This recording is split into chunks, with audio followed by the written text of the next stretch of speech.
As-Sabiqun wa rahmatullah.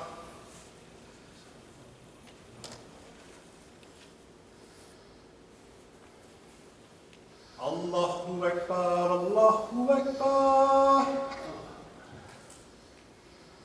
Allahu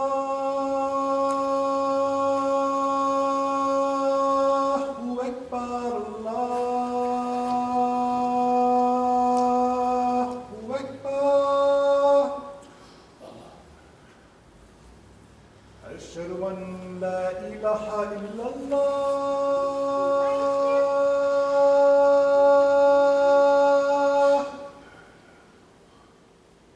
أشهد أن لا إله إلا الله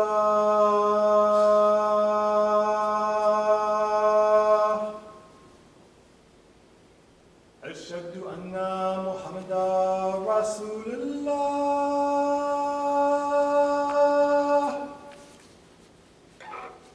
أشهد أن محمدا رسول الله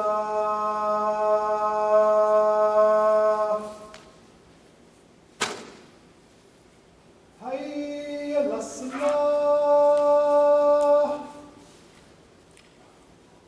حي على الصلاة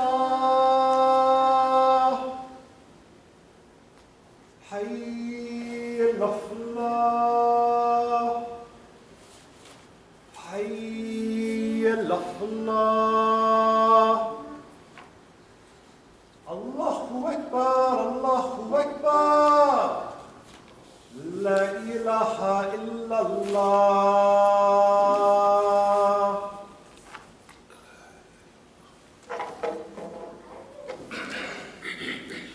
Bismillah ar-Rahman ar-Rahim. Alhamdulillah. Alhamdulillah. Haduhu wa asta'inuhu wa astadihi wa astaghfiruhu wa umminu bihi jalla wa ala wa la akfuruhu wa ashhadu an la ilaha illallah wa ashhadu anna Muhammadan abduhu wa rasuluhu arsalahu bil huda wa dinil haq liyudhhirahu ala ad-din kullihi walau karihal mushrikun. All praise belongs to Allah. We praise Him, we seek His help, His assistance, and His guidance. We believe in Him and do not disbelieve in Him. I bear witness that there is no God but Allah, and Muhammad sallallahu alayhi wa sallam is a servant and messenger. Allah sent him, that is Muhammad, with Deen al-Haq, the religion, the way, the methodology of truth, and this way of life known as Islam will rise to its proper position in this world, whether the mushriks like it or not. أما بعد فإن أصدق الحديث كتاب الله وأوثق الأولى كلمة التقوى وخير الملال ملة إبراهيم وخير السنن سنة محمد صلى الله عليه وسلم وأشرف الحديث ذكر الله وأحسن القصص هذا القرآن وخير الأمور أوزموها وشر الأمور محدثاتها وأحسن الهدي هدي الأنبياء وأشرف الموت قتل الشهداء وأما الأمن دلالة بعد الهدى وخير الأمال ما نفع وخير الهادي ما اتباع وشر الأمة أما الكرم. Prophet sallallahu alayhi wa sallam said the most truthful of discourses is Kitabullah, or the book of Allah. The most trustworthy word is taqwa, or fear of Allah. The best of the community is the community of Prophet Ibrahim. The best way of life is the sunnah of Prophet Muhammad sallallahu alayhi wa sallam. The remembrance of Allah is the most glorious of all things. The best of all narrations is Quran. The best acts are those requiring the highest degree of will and determination. The worst acts are those based on innovation. The best way of life is the one adopted by the prophets of Allah. The most glorious death is the death of the martyr.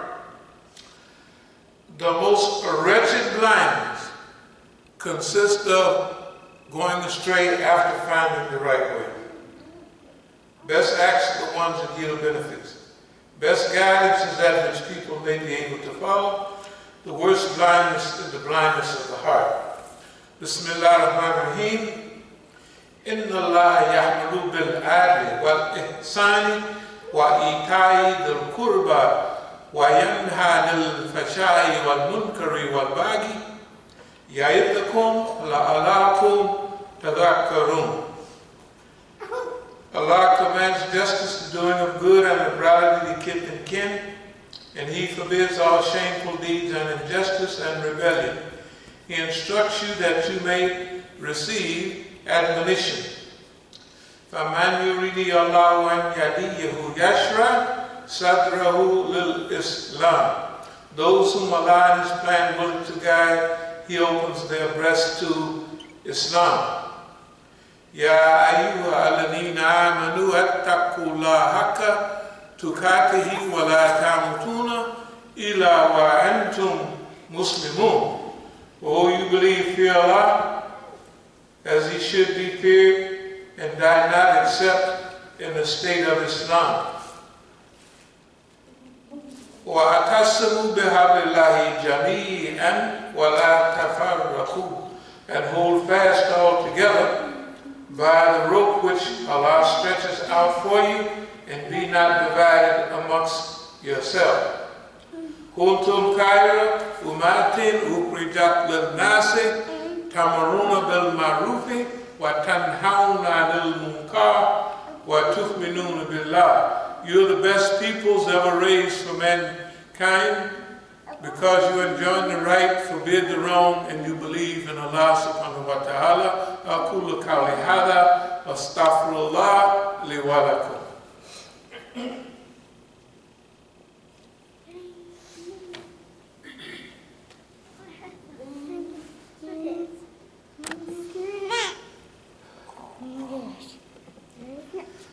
Bismillah ar-Rahman ar-Rahim. Alhamdulillah. Alhamdulillah Rabbil Alameen. Wassalatu wassalamu ala khairul mursaleen Muhammadin al-Nabi al-Ummi wa ala alihi wa sahbihi ajma'in. Amma ba'd. يقول الله تعالى في القرآن الكريم إن الله وملائكته يصلون على النبي يا أيها الذين آمنوا صلوا عليه وسلموا تسليما. اللهم صل على سيدنا مولانا محمد صلى الله عليه وسلم.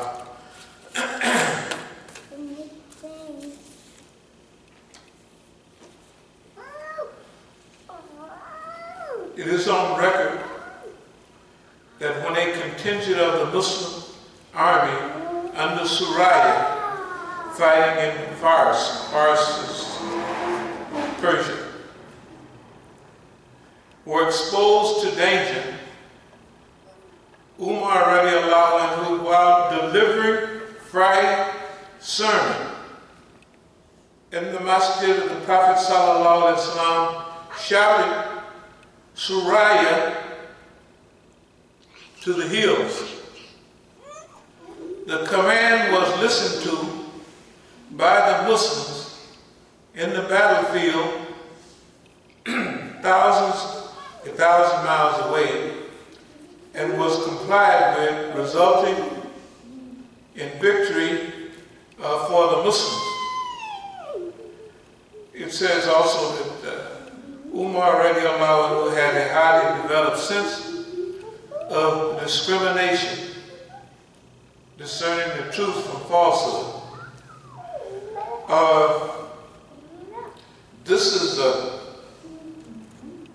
Now just imagine the scene. Friday Khutbah, of course first of all, this is on record. This is on record, that's what it says, this is on record. That means that the Muslims in Al-Medina, when they were talking about the Battle of Fars, when those Muslims came back.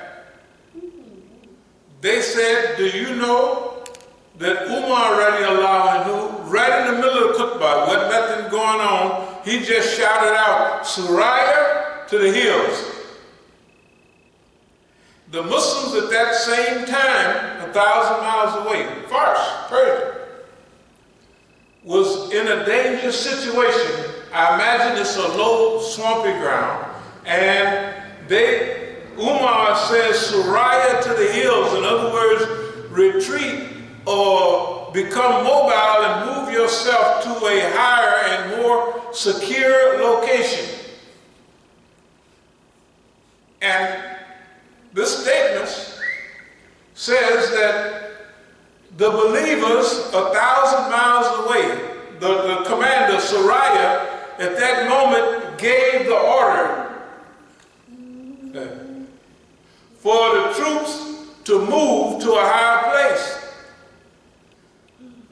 Now what I'm saying to you is that there's somewhat extraordinary circumstances in our history. This is only one of them.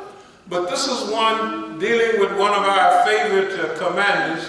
The Westerners call him Umar the Great. Right? And the Prophet ﷺ said, if there would have been a prophet after me, who did he say? It would have been Umar. But he said to Ali, now, wouldn't you like to me, when he's left him behind, right, to teach the people, he said, wouldn't you like to be for me as Harun was to Musa? That's what he says to Ali, radiallahu anhu. And then, when you read the life of Umar, of course, Allah don't need nobody but even in the case of Abdullah ibn Ubay, when the Prophet ﷺ, in the relation to praying over the hypocrite, arch hypocrite, right? Umar makes a suggestion. He made a suggestion on several things. And this is the statement where the Prophet says, in these cases, Allah confirmed Umar. Because later on they came down in Revelation. Can you imagine that? That means that's how sensitive this personality was to the situation of the Muslim. Now, imagine the perception that you have. You have sent those troops, and they're fighting the Persian army, right? And you're right in the middle of Khutbah, and all of a sudden you say Suraya to the hills. And it is as though, now, because this is confirmed now, remember, the people came back, they all in Medina, and they talking about the battle. Yeah. What date was that? That Umar just says Suraya to the hills. They said, well, that was on a Friday at such and such. At that same time, we was in a battle. And we were in danger of being overcome. And at that same time, during the time of Khutbah Jum'ah, during the noon time, right? During that period, Suraya moves us, right, to the hilly land as a base of security. And it just, so sometimes when people from among you make certain statements, I got a call from Iran about 2 hours ago. So the guy's first a little funny acting, but then I know who he is, where he come from, what he's all about, and I just made it easy. Yeah, like there's no. And so he was saying to me, because we was talking about the situation in Iran, he was saying that, yeah, I've been going around telling people the same thing that you've been saying in the United States, because he's a lecturer now, you know. He said, but it's hard for them to believe it because the other team, the other Iranians, right, are trying to paint a picture of America as that the Black Lives Matter movement is really gaining a lot of power and position, and it's not arranged by the system. And they're telling me, I see on the faces, those beautiful faces, talking about white people, of sincerity. I said, so I tell them, you see, you heard, I said, those people, I said 25% of them are probably real, but the others are sit out there. And everybody out there, why is there no call like they used to have teach-ins, right? Why is nobody saying, well, this is what we want. That's what we want. And tell the people, you know, organize them. Say, now look, when people come and try to disturb this program that we're having here, and when they try to divert or burn buildings and all of that, you say, they not with me. They not with us, right? Because if you're having a demonstration and what have you, you have to set the perimeters, the behavior patterns. That's what we had on all demonstrations that we had here. We conferred with the police. There was a representative from us and a representative from the police all the time. And what do you, this is what we're here to do, da-da-da-da-da. And they might say, well, all of that's fine, maybe you won't burn flags. And we said, well, don't worry about it, we'll take that under consideration. Of course we burn the Israeli flag, but it's almost too late. I mean, there's nothing they can do about it. We pull that boy out, set it on fire, jump up and down. But other than that, it all goes according to the sequence. It's planned out. Why none of those programs are like that? Why is it that the people, that their children are being killed, say, you see them on TV. One lady, the lady in Wisconsin said, I am praying for you, talking about the people. And then she said, I am praying for the police also. Why is she saying that? So something got to be wrong with you to want to shoot somebody 7 times with their back turned, right? Something is wrong. You need prayer, right? And every George Floyd's people, what did they say? The same thing, right? They say, we want peaceful demonstrations. Then why is O'Donnell getting on there saying we are against these demonstrations and all that? Because they sent them people. The people, when he talking about Antifa and all them people, those are his people. Those people that are causing trouble around the United States, those are their people. Overseas, they want to make it seem like that that's the seeds of rebellion in America. That's not the seeds of rebellion in America. That is the seeds planted by the Zionists, right, to cause turmoil and destruction inside of the United States, right? Why? Because if you look at the country we're in, we have a whole triangle of terror. United States, the Zionist state of Israel, and Saudi Arabia. You think about the wars. Let's do recent wars. Gulf War #1, 91. Who was that for? It's because Saddam Hussein has got a big trained army from fighting Iran, right, for 8 years, and it scares the Zionists to death. So they send the Americans over there to cool them down. 2003, right? They come back, they occupy and they destroy all infrastructure inside of Iraq. Why? Because the Zionists in Saudi Arabia, who's working together, is uncomfortable, right? of America, the only mistake he made is that he didn't clearly understand that the power structure did not, first of all, they put him in there that he would be a failed president.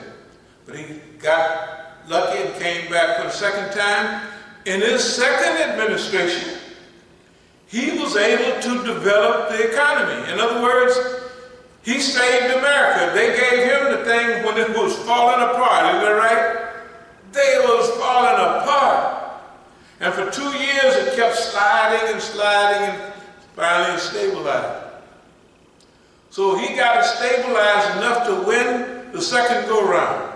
What did he do in the second go-round? He thought it was better for America, right? And John Kerry to discuss with the Iranians, because they all hollering about, we don't want Iran to have a nuclear weapon, right? So they tussle and work out a thing where they got a treaty. We're not gonna JPCOA, whatever it is. Joint Comprehensive Plan of Action. That's what they got. They have Iran 100% complying with that. Who's mad about it? Saudi Arabia and Netanyahu. Y'all remember the headlines. They were furious. Soon as Don come to power, right, what's the first thing he did? He tore up the Joint Comprehensive Plan of Action and started trying to find some trouble to make with Iran. Is that right? What's so important about Iran in the last 40 years? Well, they had a revolution. Not only did they have a revolution, they are more hated by two monsters. Well, there's several of them. But the main two is Saudi Arabia. And the next one is Israel. What did Don do as soon as he became president? He tore up the treaty with Iran and he moved on the Palestinians, right? And he moved the U.S. Embassy to Al-Quds Sharif. Right? He did that in front of everybody.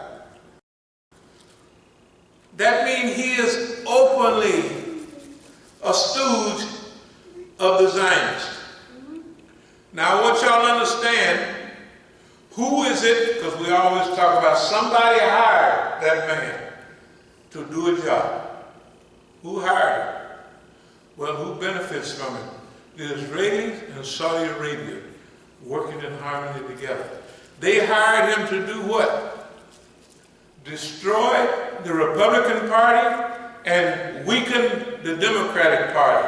In other words, cause fitna and destruction inside of the United States with Americans fighting Americans, right?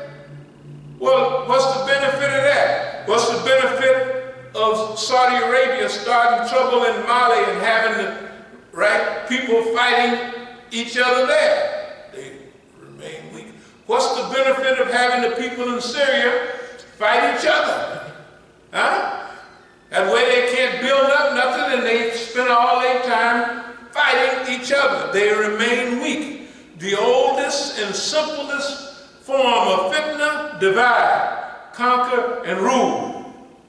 If you divide in it, if you got all the people here in America, right, and we're divided up, that makes America weak. And it makes it weaker than the Zionists.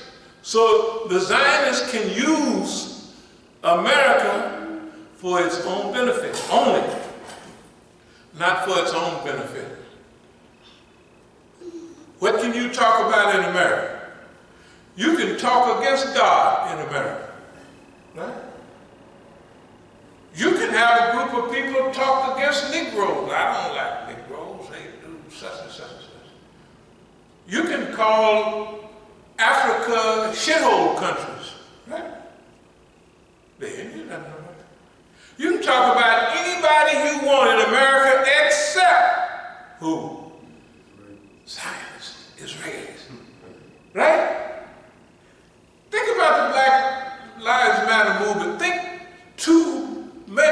like 2 months ago, we floating along, everybody, Black Lives Matter, Black Lives Plaza down there. And then all of a sudden, some Negroes say something, and all of a sudden, the shift and change from Black Lives Matter to Jews, Israelis, right? How did that happen? What did that have to do with us? 2 Negroes paid to say something, and then the whole Black Lives Matter movement have to apologize to them. That means, dear friends, this thing is choreographed. It's choreographed like a dance, like the martial arts fights you see. Them boys is choreographed. They look very good, isn't that right? But they're choreographed. They're dances. This is a great dance, the American dance. Sorry to say this, boss man, but this dance, I'm going to skip a lot. This dance is confused. It's not choreographed well, right? You got this guy, he's supposed to duck, and he don't duck, and you hit him upside the head. That's what's going on right now, right? He's supposed to kick you, and you're supposed to block real good, and you don't block, and he kick you in your private parts, right? And you duck all over, then he bust you upside the head. Now, and you saying, wait a minute, we're supposed to be choreographed. It's supposed to be a choreographed fight. Well, crisis management. Remember Don? They hired the wrong fool. They hired a good idiot that will do their work, but he's too big a fool to do it. And then it's the never overlooked history. During this historical period, remember when they talk about, we got this shirt, the boss man bites the dust, we got certain ayats on it. And it says in those ayats that they had plans too. Right? It's like the British Empire came apart, but they had plans to stay in power. The Roman Empire had plans to stay in power. The American Empire have people playing, but they're confused right now. Why is their historical period to disappear? Not disappear like poof, but for American power and prestige to just dissipate. If you think I'm joking, look all over the world. So the Europeans are looking at the American. Man, we would scatter that boy for nothing. You know what I mean? It reminds us of Suleiman. Suleiman, the people that was working for him. When Suleiman died, it was a weak administration after him. And so it says, remember in the Quran, that they was gnawing at his staff and he fell down. Not Suleiman, but the administration after him. Why? Because it was weak, luxurious, and it was party animal. And it said if the jinn would have known the future, they wouldn't be working for Suleiman. Remember they had people diving for Suleiman, building stuff, all that kind of. They were jinns, but they were foreigners, it's a name for. So it says if they would have known the future, they wouldn't be working, they wouldn't have worked for Suleiman, because they said, man, this guy gonna fall apart at another, one more administration, he gone, right? They wouldn't have worked for him. If the Europeans, what do you think they're saying now? The biggest amount of death is happening in America. The most idiotic plans are coming from America. Crisis management. Remember we had a Jum'ah crisis about 4 months ago. What did it say? We got the white man's regular thing. This is what you do in crisis management. Because we have our own type of crisis. But everything that you were supposed to do in crisis management, Don didn't do it, right? He did something else. And right now today, you saw the news, 2 days Tuesday, maybe something. The mayor, the governor, even the police chief said, Mr. President, please don't come here, you know, right? Wisconsin. You see on the news? They said, please don't come here. He said, I'm coming in. Right? Anything that nobody wants him to do, right? He go and do it. In fact, that's all you got to do is tell him that ain't going to work. And he'll jump up and say, shoot, I got me a, you want you a cure? Remember the old snake oil? I think I said this before. Snake oil, a cure in the bottle. If you want to clean yourself up and clean yourself up, you just take a shot of bleach, right? Didn't he say it? He did say that, didn't he? Don't just drink it. No, that ain't gonna shoot it. Inject bleach. That's the closest thing to a hot shot you can get. You know, battery acid shooting people and killing them. You know, y'all had enough dope to know that's what people do. But the closest thing to a hot shot is bleach. The closest thing. That's his recommendation. Y'all want to get cleaned up and cleared up, bright-eyed? Take a shot of this here, bleach, and you'll be happy and energetic, and you're going to be ready to go. Well, bleach kills germs on this desk, right? So if you got germs inside, the way he's thinking, this man is a clown. Now you got to look at who the world is looking at this man. What is he doing to American prestige? In trade, in economy, everything, right? They're saying this boy here is crazy. So right now we've been saying something for a long time. It's the same as Sariah to the hills. We've been jumping up and down at Negroes and the Muslims for years, telling them this exact same thing, and they haven't been paying attention. Okay, but now we're in a little, it's getting a little strange. We don't believe it's going to, what they're trying to do is going to work. They're losing everywhere, but they're really trying to get the war in Yemen. Why nobody's saying that? They got cholera, they got everything in Yemen. The richest Arab country in the world, right? Fighting the poorest Arab country in the world. Why can they get away with it? Because it's Saudi Arabia fighting Yemen.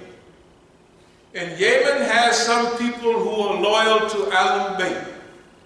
And the more they fight, the more loyal they become. Right? It's a long story, but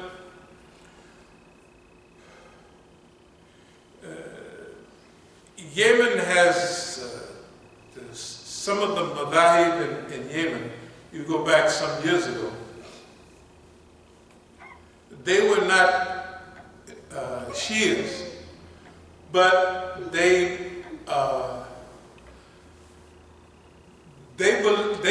beliefs was like 50-50. They believed in Abu Bakr and they believed in Umar, Shaykh Khan, they said. Right? And so, when they're oppressed by Saudi Arabia, and when the Wahhabism has spread so bad, it makes them more Shia. Don't run them away from Shiism, because the only help they can get is from Iran. And what's the war about? For the last 40 years, the war has been against Iran. All the wars in that area has been about that. All around the world, if you're on Saudi Arabia's side, where do you think Daesh come from? Where do you think ISIL? Have you seen any Iranians going around with yellow, red, whatever, them jumpsuits on, cutting people's throat on TV? No. It's the friends of Saudi Arabia, right? If there are arguments in U.S. penitentiaries amongst the Muslims, who is it? It's against the people the same, right, all the Saudi Arabian books from overseas, telling the people that all them people, if you don't follow this 1, 2, 3 exactly, right, then you misguided. Therefore, our brothers in prison now are not spending all their time trying to figure out, well, when we get out, we're going to help the movement, we're going to do this. No, they're in there arguing about short pants, long pants, right? That's what they're arguing about. Whether this hadith or that hadith. One of the brothers, last time I spoke in one of the penitentiaries, they don't let me go in for the last 20 years. But anyway, so one of these nice people asked me, "Where's Allah?" I said, just about everywhere. He said, "No, Allah is on the throne, physical throne, Ayatul Kursi, and his throne is over the waters." Remember this hadith? I said, I don't technically agree with that because, first of all, whatever is here, Allah created, and Allah could give me and you each 7 heavens and the earth, and it wouldn't have nothing to do with nothing as far as his reality is concerned. So, I don't believe it. Allah is his throne, Ayatul Kursi, and his throne is over the water. And Allah, in other words, Allah, the God, the creator of the universe, is sitting on the throne. I said, no, man, I ain't into that. I said, that's the hadith, and that gives you an idea about it. He said, no, you have to take the Quran literally. I said, yeah. I said, who you following? At that time, it was Bin Baz. I said, well, Bin Baz, he's blind. And the Quran says, those who are blind in this world, gonna be blind in the next world, right? So, but you take, that's I said, that's what you just said. You said I have to take it literally, right? I said, do you want to know where Allah is? Here he is right here in my neck. Right here. Astaghfirullah. I said, the Quran says Allah is closer to you than your jugular vein. So what are you talking about? There he is. You want to see Allah? Look at my neck. There you go. Astaghfirullah. I said, see, that's what I'm trying to tell you.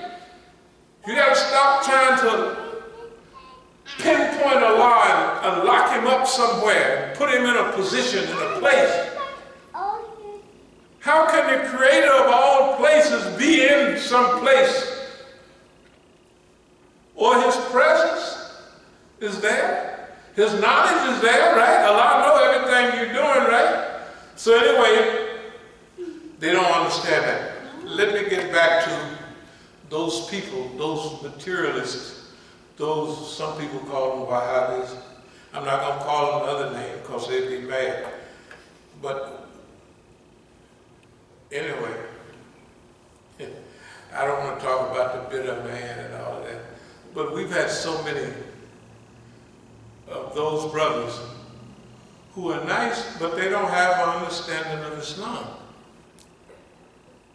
And they're causing trouble. Any people that tell you that your biggest enemy is other Muslims, something's wrong with them.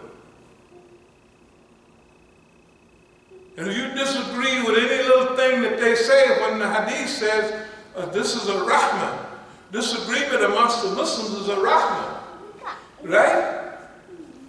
And about these madahib, I didn't mean to get on this subject, but in the beginning, it wasn't 4 or 6 madahib. It was hundreds. Take it or leave it. Hundreds. Why? Because everywhere a Sahaba went, right? Remember, it wasn't much running around those days. So if a Sahaba went to parts of China, which they did, right? That Sahaba and the group that was with him taught him what they had learned from the Prophet ﷺ. But you got to remember now, it's either one person or a small group going and teaching, and they teach the people what they know. Another group went to Africa and they taught the people what they know. And then Africa's a big place. So in one place, the Sahaba taught them this, in another place, but they all taught them about Allah and the Prophet Muhammad sallallahu alaihi wasallam, but there were certain details. In Africa, some pray like this. Sudan, they pray like this. Somalia, they pray like this. They pray all there. Right? Tell the truth. Everybody, well, what's, because they got a different little detailed history about, I didn't mean to go off base here, but it's good to know that it was everywhere the people was, the people followed that group. Later on, they codified it into 4 Sunnis and 2 Shias groups. But in each one of them, there's little, you know, they head off in different directions, even with those 6 madhahib, right? So if you have somebody roll in and you say, and they say, all of those people are wrong. That's me and you. The fellow and son, all of us are wrong because of one hadith, or 2 hadith that they have, right? I'm trying to say, when you look at the triangle of terror for the Muslims, the triangle of terror, the ones that open up the door for America and Israelis to kill and destroy us, is Saudi Arabia. That's the ones that open up the door. And if there's not a door to open up, they gonna move. They're gonna make sure that there's some justification for you to be moved on. But now,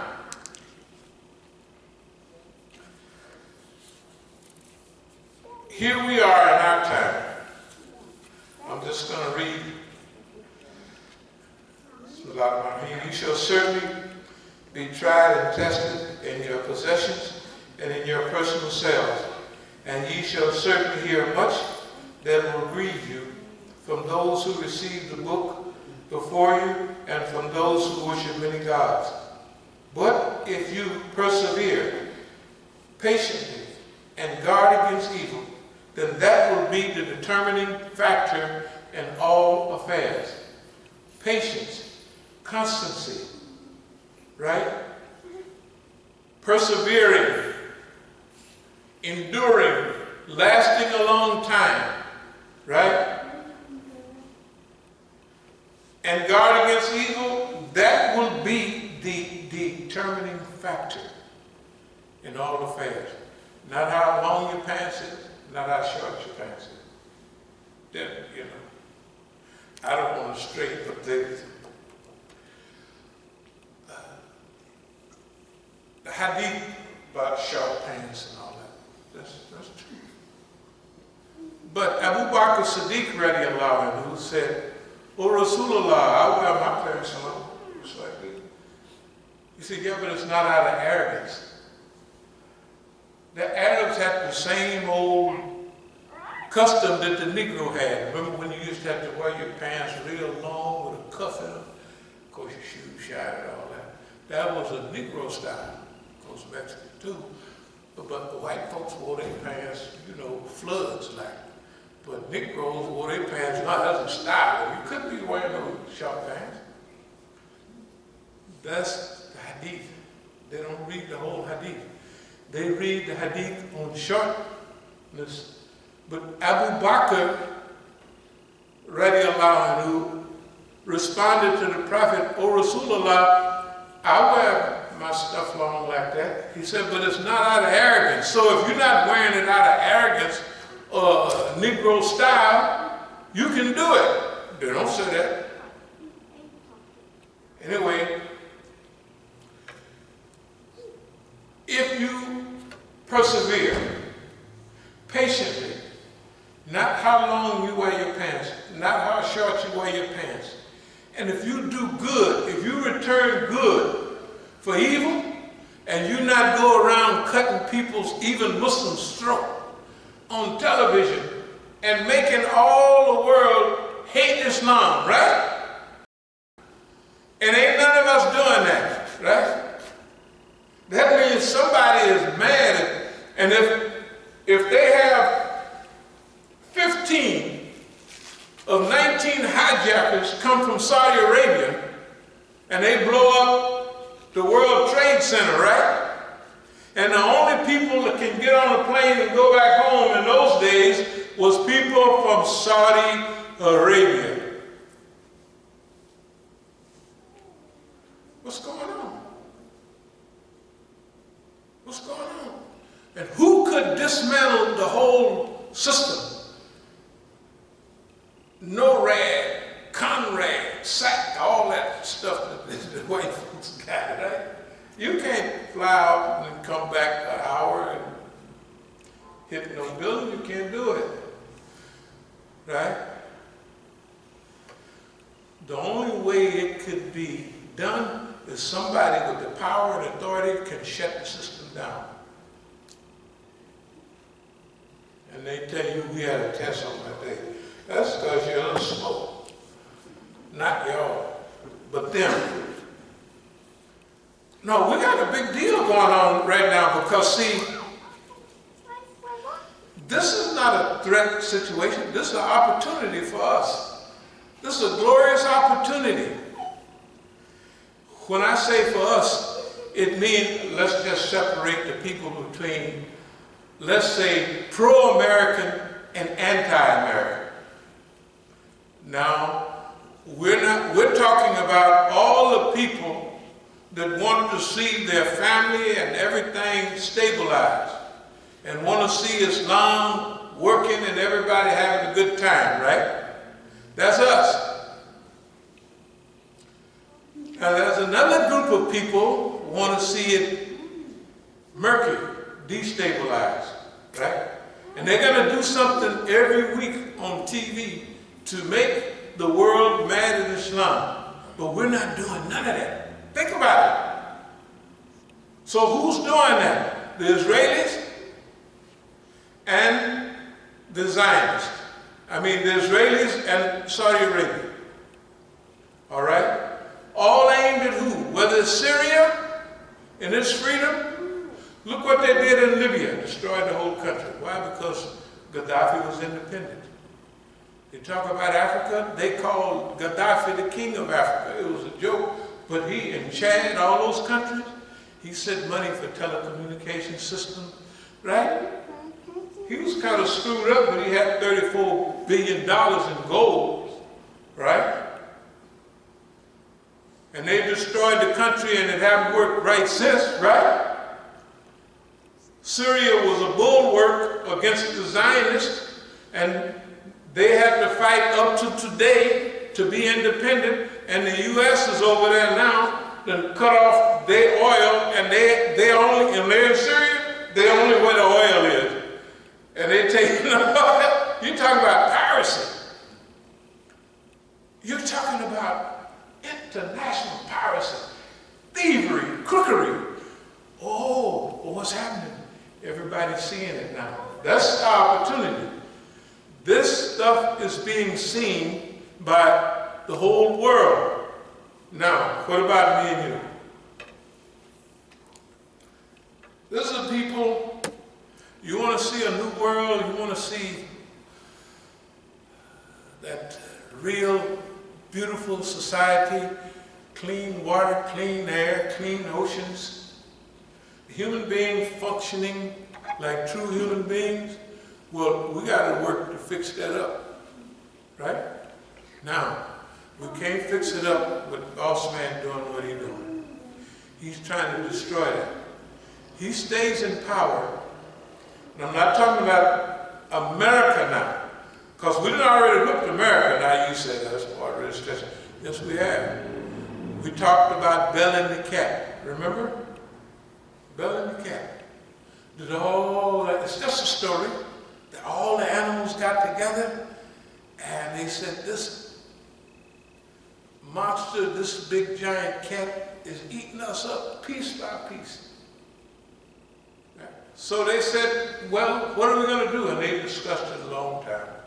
Then they come out with the idea, let's put a bell around the cat.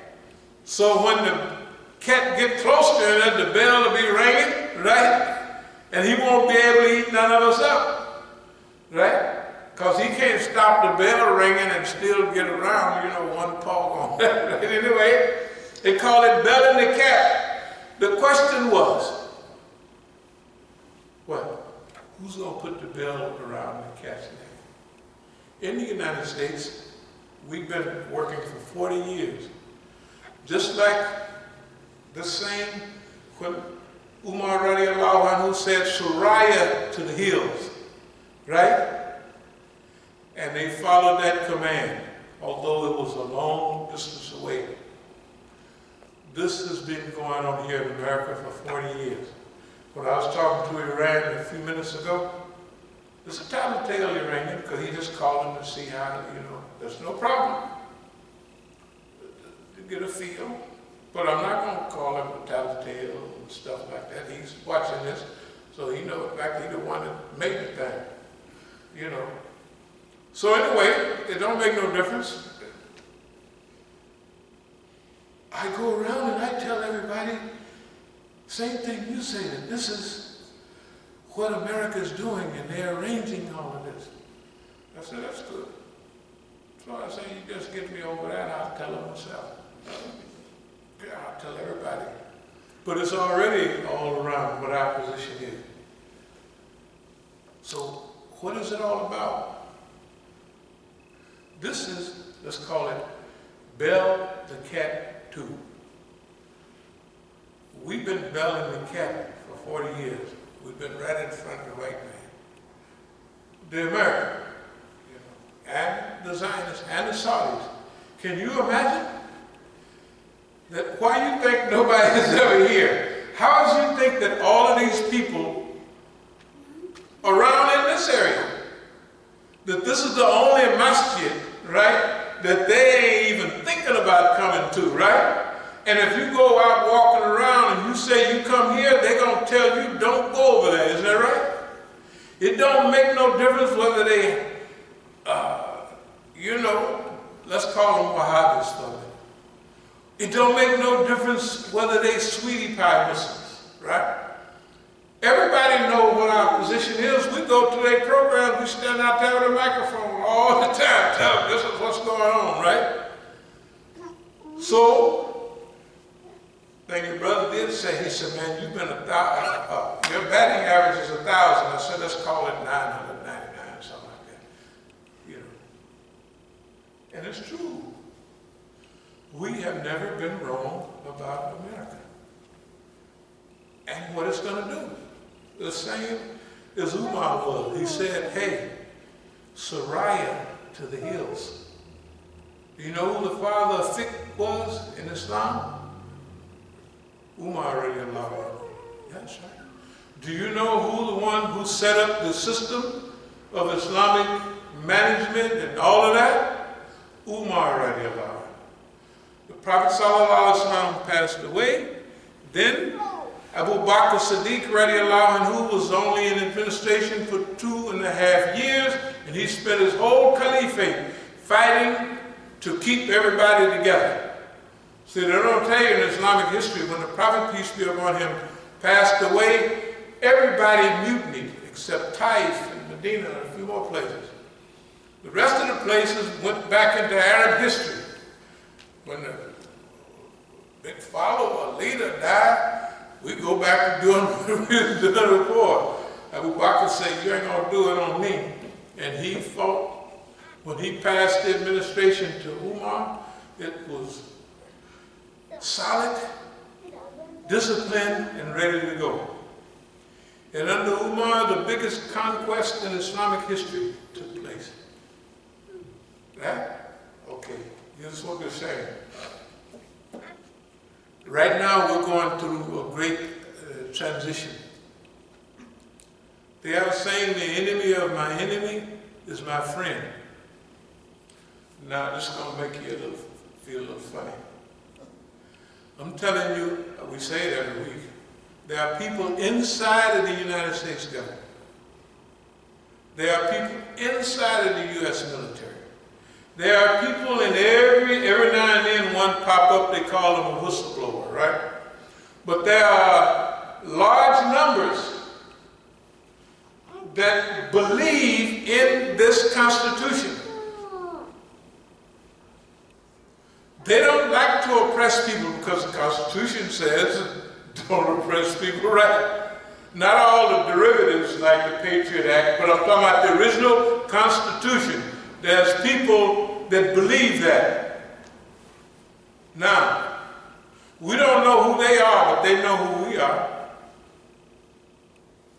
And you know what they know about us? Something that very few people know. There's nobody more American than we are. You know when I found that out? When I was in Algeria with the Black Panther Party. And the brother was telling me, he said, yes. When we used to have the Pledge of Allegiance, he said, all of us, talking about all the leadership, he said, we stood up and put our hand over our heart. And I thought I didn't tell nobody, but I did too. Why? Because when we were younger, we fell for the story. What I did when I became conscious, I knew American history. The only subject that I have a straight A in, over A in, is American history. Yeah. So all I had to do is turn it upside down. I knew American history. So I knew that when they said it was a great victory over the Indians, I knew it was a massacre of Indians, right? Because I knew American history. All I had to do was turn it over. And the other thing, if you don't care nothing about nobody, if you're a man or woman, and you don't really like the woman, if she mess around, you don't care, right? Because you don't like her no way. But if you care about her, now it's serious. That's what we was. We cared about America. We cared about freedom. We cared about all that stuff that they had taught us. We said, we ain't getting none of that. So now we was mad. Now we want to fight and make it do right. That's why all the people in the party, they all stood up when they pledged allegiance to the flag. They liked that idea, right? They liked the lie that they had told us. We said, oh no, y'all was lying. So now we're going to fight you till you straighten up. Now, here we are in America. You think all these things we got on how to pump the FBI and all of that, that ain't nobody following us around 24/7, all the time, every time? So what happens? They know you. And you know them. That's why you never make a mistake. They know, listen, this nigga got us down pat, but we got him down too. So we say it's even Steven. You just got more people than we do. What does that mean now? This is a critical point. So we calling on all of those Americans to get with us. You have to come out of hiding now. You got to come out of hiding because this is a critical point in history. If anybody understand what I'm trying to say, this is a critical point in history. You cannot just sit back and maybe we'll have one or two whistleblowers. Y'all have to consolidate yourself, right? You're not going to get your good America, your non-oppressive America. You're not going to get your constitutional America. You're going to get what you've been getting, the Zionists, right? Sending your children over there to get blown up. You see all those wounded warriors, they call them? You see it on TV. Well, why in hell? Why do you have to have advertisement for wounded warriors to help them when the government sent them over there to get blown up, right? Nobody's thinking about that. Why do? They do it because they never care about the people they sent over there. Look at the brothers doing my generation, Vietnam. My daughter asked me, Dad, you never went to Vietnam? I said, of course not. I said, everybody I know went, but I said, I was lucky. I went to the penitentiary. When I come out of the penitentiary, I said, I never registered for no draft. Right? You didn't have to. You used the jailbird. So you don't have to register. I say, nobody never come and knocked on the door and said, you got to go to Vietnam. Not that I would have went. Agent Orange. Have you ever saw those Vietnam, either movies or those programs about the people sloshing around in the mud and doing what they're doing? That's what they get done to their own people. So you know what? It reminds us, we got it kind of good. The white man do this to us and that, but compared to what he do to his own, tell the truth. He do that to his people. When they get back, drop them like a hot potato. They walk around on stilts. And today, I'm going to get to the subject in a minute. Today is different. Now they got super duper medicine, right? Can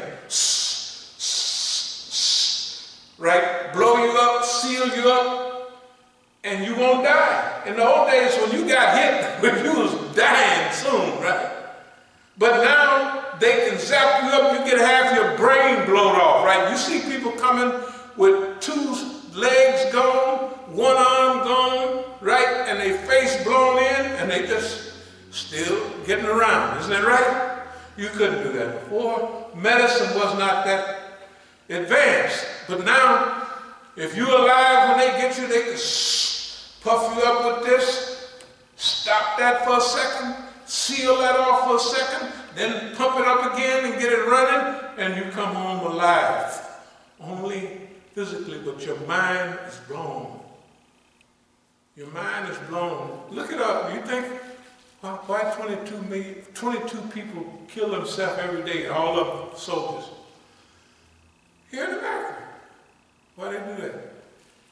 They lied to them. They told them, you go over there, kill them people, do this, that, and another. They went over there, it wasn't a video game, and they killed them people, and they said, man, this is different. And when they come back, they can't sleep.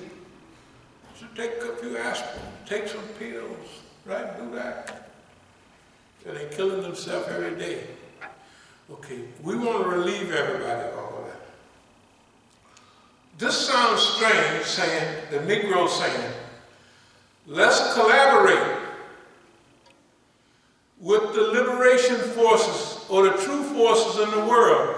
The enemy of my enemy is my friend. The Zionist is an enemy to everybody in the world. Anybody that's independent, anybody that has strength, and to the military-industrial complex inside of America, they all work for the Zionists. They start wars, the CIA, all them people, right? All over the world to get more money.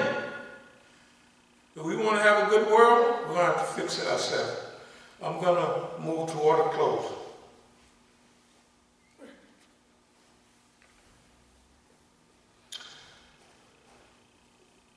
Move to becoming a $150 million organization.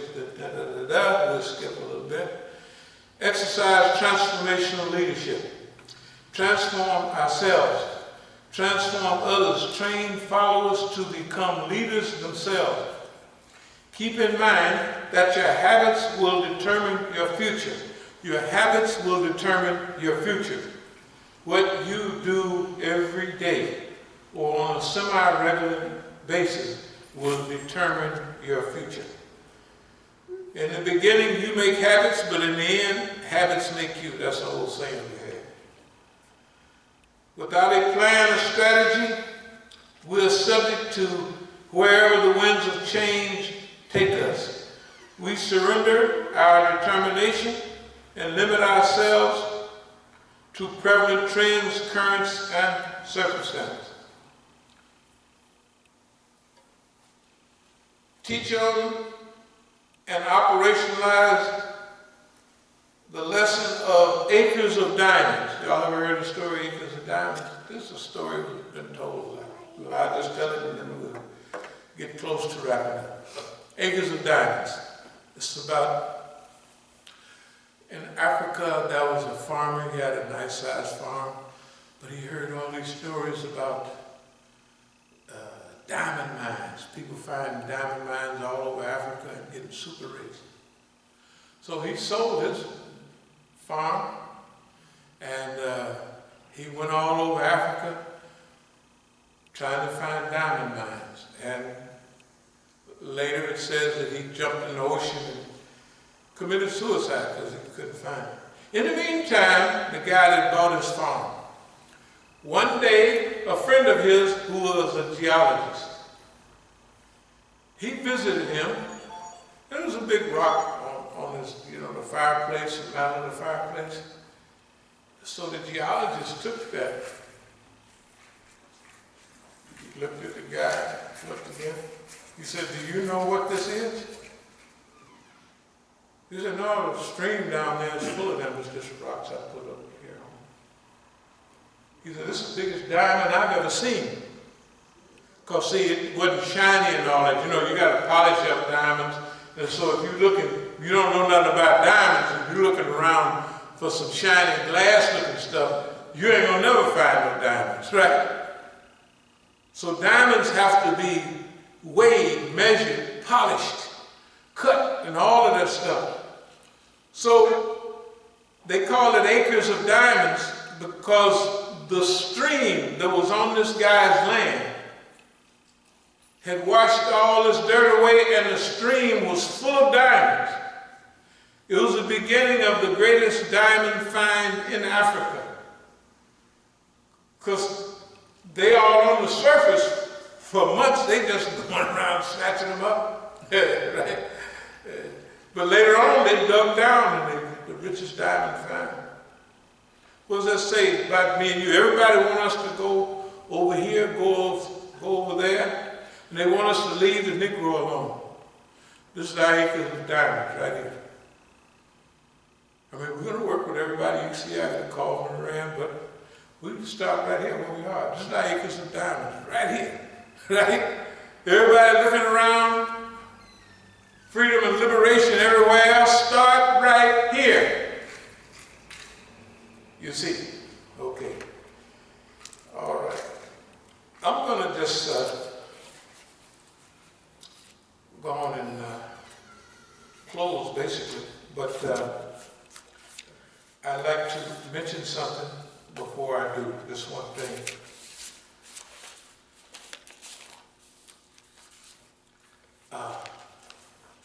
This is, I'm going to put these over on, this is an envelope and it has all of our taxes coming up. So if you know a rich place or something where they're hanging out and they want to help, until I put the letter in, just tell the people, hey, the way we started over here, we started off on the road.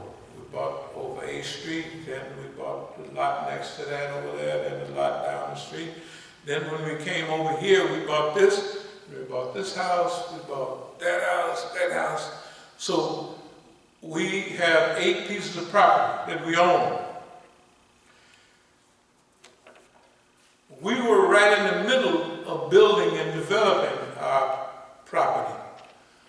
Right in the middle of that development, boss man hit us here, hit us in California, because we got property out there too. And so now it's difficult to develop the property because most of the time we're paying taxes, right? And they isolated us and cut us off from everybody.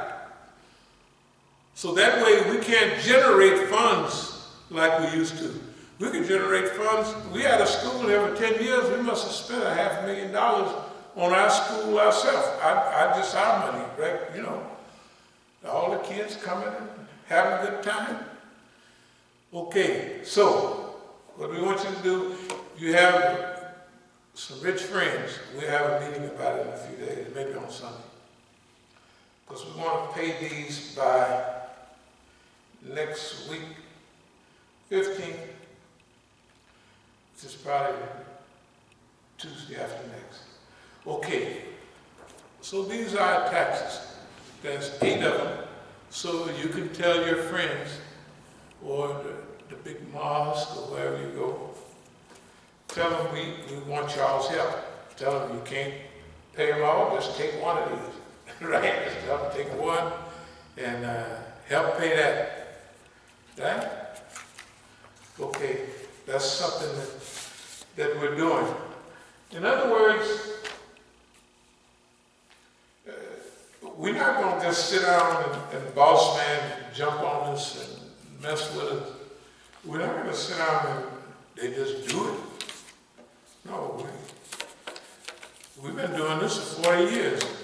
If boss man was going to finish us off, he'd have finished us off back in 82 or 83 like he did everybody else, right? If we hear this long, it's because with Allah's help, we're going to stay here. But in the meantime, we want to do that good. So now to you silent FBI agents who are friends of ours and all of that, and government workers, we want you to just slide us for now till we win our cases in California. That's about 25 grand. For now, that's just a little working capital. You know, and you can do it like you could ride by and like you do everything else. You can throw it out a window in front of my house, or anything. They do everything else like that, right? Y'all ever see the movie The Bait? Remember The Bait? What's the Negro? The Bait. Y'all didn't see it. The system was messing with it. Anyway, one time, a guy rides by on a motorbike or something and drops 6,500 and you know, y'all know the Negro, I think he's shaking funds. That's him, that's it. So he didn't have a job or nothing, they didn't want him to starve to death, so they have a guy stop and pop right there. Oh, my bag, and he just owed 6,500 in the bag. So y'all can do that with us. Just throw some money. If I'm over the fence working, just throw the money over the fence. Hey, and I see it. Then you know, y'all know how to do it. And we're not asking for a whole lot. We just need functional money right now. I'm telling you, in a couple of years, we'll be out there, and we're gonna whoop. You talking about white folks getting whooped? They done really made several mistakes. 1,000 mistakes. In fact, I think y'all helped to make all the mistakes so we can win the cases. We can't lose them.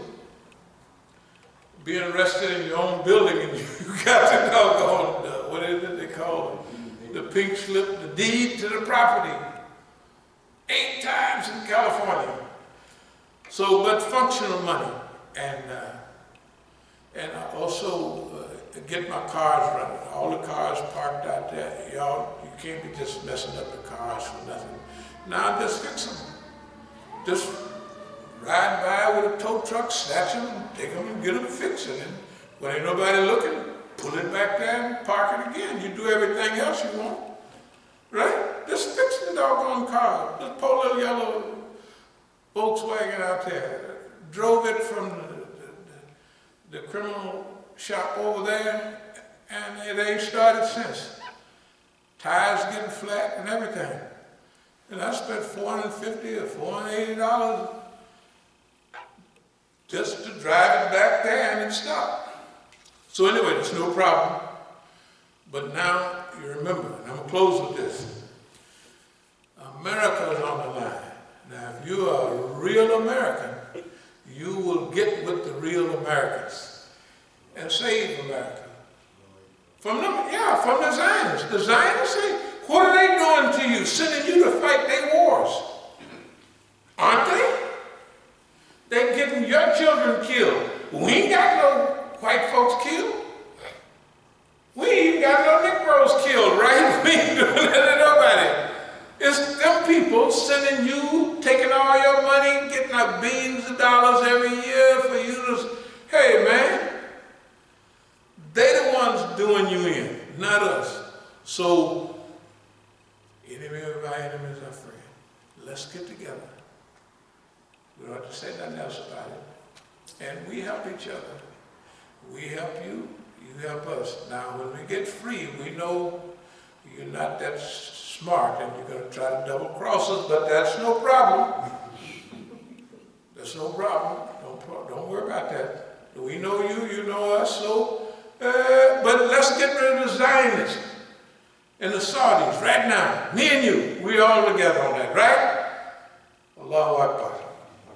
Oh Lord, we seek thy refuge from anxiety and grief. We seek thy refuge from lack of strength and laziness.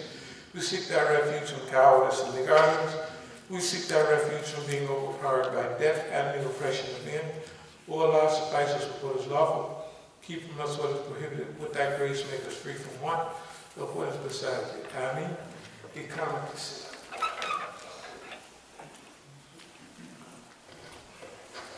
Allahu Akbar, Allahu Akbar.